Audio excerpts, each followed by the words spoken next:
Armistice Day reminds us that when wars end, the winners and losers are supposed to make peace. For the first time in 2009, leaders of World War II enemies, Germany and France, commemorated the date together as a sign of new mutual respect.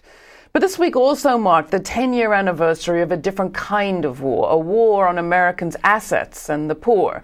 And 10 years later, while the winners and losers are obvious, there's no peace and no armistice in sight. On November 12, 1999, after decades of banking deregulation, Congress repealed the 1933 Glass-Steagall Act, which, until that point, had kept Main Street banks and commercial financial speculation apart.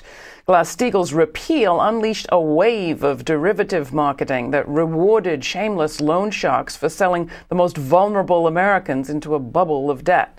The bubble now having burst, the stock market is up again. Companies are reporting strong earnings and Wall Street is clearly at peace. The top three banks announced that this week they'll be giving their biggest bonuses yet.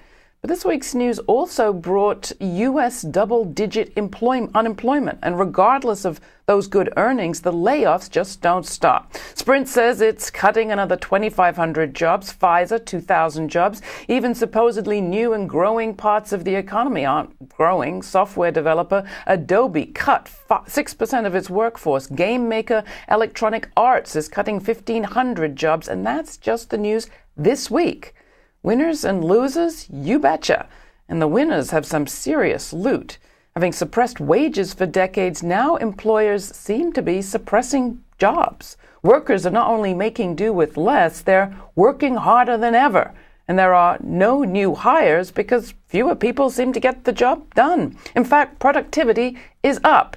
And the personal costs are all off the books. Call me crazy, but the spoils are pretty nifty. Fewer workers, lower wages, a more terrified workforce. From a winner's point of view, what's not to like? The proof of no peace is in the fact that the president and Congress keep talking about recovery and jobs bouncing back, but there's no real structural change on the table, no new economic tools, no regulation, certainly no reparations in sight. The losers are weak and the winners are stronger than ever. The U.S. economy lost some 10 million jobs since the recession began. Do you really think those 10 million jobs are coming back? Seems to me the war isn't over and the spoils are just now getting divvied up.